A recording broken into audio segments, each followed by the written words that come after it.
बिरजू एक बहुत ही गरीब आदमी था। वो मजदूरी करके अपने घर को चलाया करता। बिरजू की एक जवान बेटी भी थी जिसका नाम दिव्या था। बिरजू काफी गरीब था और उसकी बेटी दिव्या भी शादी के लायक हो गई थी। बिरजू नहीं चाहता था कि जैसी गरीबी उसकी बेटी ने अपने बाबा के घर देखी है, वही गरीबी उसकी बेटी अपने ससुराल में भी देखी। इसीलिए बिरजू उसकी शादी एक बहुत ही अच्छे घर में करवाना चाहता था। पर जो भी रिश्ता दिव्या के लिए आता तो वो काफी ज्यादा दहेज मांगता और बिरजू लड़के वालों की डिमांड को पूरा नहीं कर पाता। बस इसीलिए दिव्या का रिश्ता कहीं नहीं होता था।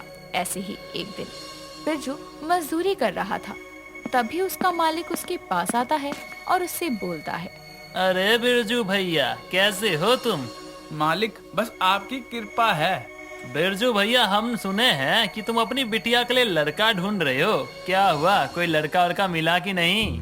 नहीं मालिक, अभी कहाँ मिला। बस हम अपनी बिटिया के लड़के की तलाशी कर रहे हैं। अरे बिरजू भैया, तनिक काम छोड़कर हमारे पास आकर बैठो। इधर आओ। ये छोटे, तनिक 2 कप चाय लाओ। हमको जरा बिरजू भैया से बैठकर कुछ बातें करनी है। बिरजू अब अपने मालिक के पास आकर बैठ जाता है और बिरजू को देखकर उसका मालिक कहता है। अब मेरी बात ध्यान से सुनना। तू चाहता है ना कि तेरी बेटी की शादी बहुत ही अच्छे घर में हो? हाँ मालिक, चाहता तो हूँ, पर मैं उनकी डिमांड पूरी नहीं कर पा रहा हूँ। पर मैं अपनी बेटी की शादी के लिए ही पैसे जोड़ रहा हूँ। यूं इस तरह मेहनत मजदूरी करके कब तक पैसे जोड़ेगा? मैं तो कहता हूँ कि कोई बड़ा काम कर ले। बड़ा काम करेगा ना तो तुझे फायदा भी होगा। नहीं तो तू जानता ही है आजकल की दुनिया कैसी है। मालिक, बात तो सही है, पर बड़ा काम कैसे करेंगे हम ठहरे एक गरीब आदमी। अरे देखो भैया, एक रात के लिए तुम अपनी बिटिया को हमारे कोठे पे नाचने के लिए भेज दो। उसके बदले हम तुमको ढेर सारे पैसे देंगे। अब तुम तो जानते ही हो ना भैया कि आजकल के जमाने में पैसा कितनी बड़ी बात होती है। ये क्या बेहुदा बकवास किए जा रहे हैं मालिक। आप अपने ये सोचने की हिम्मत भी कैसे की है कि मैं चंद पैसों के लिए अपनी बेटी को आपके कोठे पर नाचने के लिए भेज दूंगा। माफ करना मालिक, हम गरीब जरूर हैं, पर कमीने नहीं जो कुछ पैसों के लिए अपनी बेटी का सौदा कर लें। आहा, कितना शरीफ बन रहा है।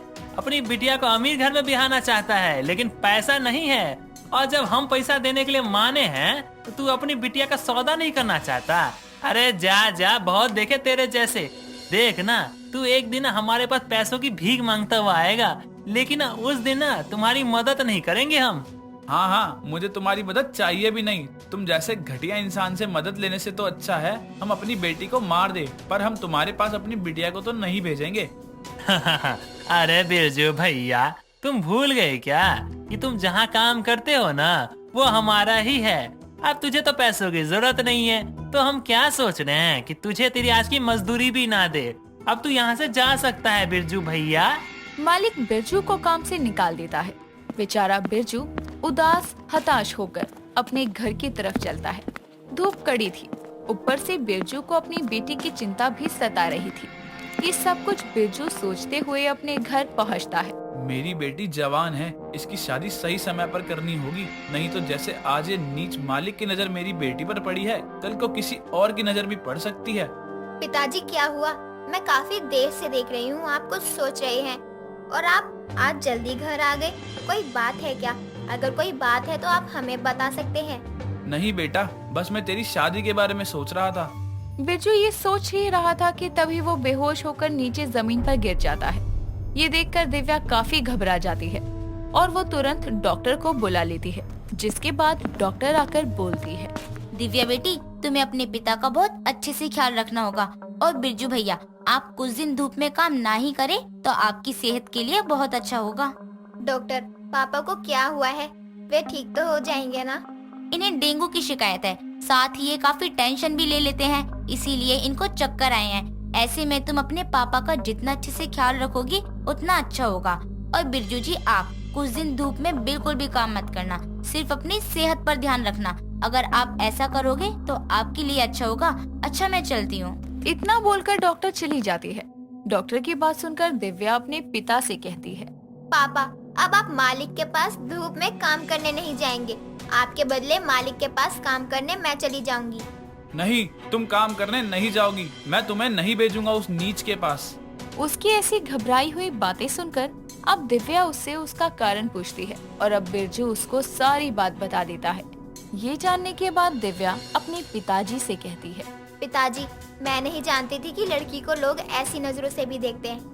मैंने सोचा था कि हमारे बढ़ते इंडिया के साथ साथ हमारे यहाँ के लोगों की सोच डेवलप हो रही है, पर नहीं, यहाँ की सोच हमेशा नीची ही रहेगी। पर पापा, मैं आपसे वादा करती हूँ कि अब आपकी बेटी आपका नाम रोशन करेगी। नहीं बेटा, मैं तुझे बाहर नहीं जाने दूंगा। ये दुनिया तुझे नोच खाएगी। पापा, आपको अपनी बेटी पर भरोसा तो है ना? हाँ मेरी बच्ची, मुझे तुझ पर भरोसा है, पर यहाँ के लोगों पर नहीं है। दिव्या अपने पिता को काफी समझाती है और इस तरह बिरजू अपनी बेटी की बात मान जाता है। दिव्या अपने पिता को मना तो लेती है, पर अब उसके सामने एक चुनौती खड़ी थी और वो ये कि आखिर वो ऐसा क्या करे जिससे उसके पिता की दवाइयाँ भी आ जाए और उसके घर का गुजारा भी हो जाए। और बस इसी सोच में डूबी दिव्या खुद से कहती है, मैंने पापा को बोल तो दिया कि मैं सब संभाल लूंगी, पर मैं ऐसा क्या करूं जिससे मैं अपने घर के साथ साथ पापा की दवाइयाँ भी ला सकूं? दिव्या खुद से ये बातें कर ही रही थी कि तभी उसकी नजर एक लड़की पर जाती है जो कि धूप में बैठकर गुड़पट्टी खा रही थी। ये देखकर दिव्या को एक बहुत अच्छा आइडिया आता है और वो खुद से कहती है, अरे वाह, मैं तो भूल ही गई थी कि ठंड है और ठंड में लोग धूप में बैठकर मूंगफली और गुड़पट्टी खाना पसंद करते हैं। क्यों ना मैं भी मूंगफली बेचूं, पर अगर मेरी मूंगफली नहीं बिकी तो? लेकिन एक बार कोशिश करने में क्या जा रहा है? और वैसे भी यहाँ दूर दूर तक कोई मूंगफली वाला या मूंगफली वाली है ही नहीं। अब क्या था, दिव्या अपना मन बना लेती है कि उसको मूंगफली बेचनी है और इस तरह से अब दिव्या अपने कमरे में जाकर अपने गुल्लक को तोड़ती है जहां उसके पास लगभग 2000 रुपए थे। उन पैसों को देखकर दिव्या खुश होते हुए खुद से कहती है, आज मुझे बहुत खुशी हो रही है। जो पैसे पापा मुझे दिया करते थे, मैं उनको खर्च ना कर बल्कि सेव कर लेती थी। आज यही पैसे मेरे काम आ रहे हैं। अब मैं इन पैसों से मूंगफली ले लूंगी और मैं उन मूंगफली को बेचूंगी। अब बहुत जल्द दिव्या ऐसा ही करती है और पहले ही दिन दिव्या की कमाई काफी अच्छी होती है। ये देखकर दिव्या खुद से कहती है, दिव्या, तेरी पहले ही दिन कमाई तो काफी अच्छी हुई है। अगर इसी तरह से चलता रहा तो मैं बहुत जल्द पापा का इलाज बहुत अच्छे से करवाऊंगी और पापा बहुत जल्दी ठीक भी हो जाएंगे। दिव्या अब बहुत खुश थी। ऐसे ही समय गुजरता है और एक दिन दिव्या रोड पर अपनी मूंगफली का ठेला लगाकर मूंगफली बेच रही थी। तभी एक बहुत अमीर और स्मार्ट सा लड़के की नजर दिव्या पर जाती है। उसको देखकर दिव्या से उसे पहले ही नजर में प्यार हो जाता है और अब वो लड़का उससे मूंगफली लेने लगता है और कहता है, हेलो, मेरा नाम पीयूष है, तुम्हारा नाम क्या है? कितने की मूंगफली दूं आपको? 40 की दे दो। दिव्या उसकी बातों का जवाब नहीं देती और उसको मूंगफली दे देती है। अब क्या था, पीयूष हर रोज अब उसके ठेले पर आता और उससे मूंगफली लेकर खाता। समय गुजरता है। समय के साथ साथ अब बिरजू भी ठीक हो जाता है। बिरजू ठीक होते ही अपनी बेटी द्वारा चलाए गए एक छोटे से मूंगफली के बिजनेस को संभालने लगता है। अब जब पीयूष उसके ठेले पर आता है तो देखता है कि दिव्या अपने ठेले पर नहीं है और एक दिन वो बिरजू से दिव्या के बारे में पूछ लेता है। अंकल, यहाँ एक लड़की मूंगफली बेचा करती थी, लेकिन अब यहाँ वो नहीं है, बल्कि आप आ गए। तो बता सकते हैं वो कहाँ चली गई? क्यों बेटा, तुम्हें उससे क्या लेना देना है? मैं उससे बहुत प्यार करता हूँ और आज मैं उससे अपने दिल की बात बताने आया था, पर उसकी बात सुनकर अब बिरजू उसको अपने घर ले जाता है।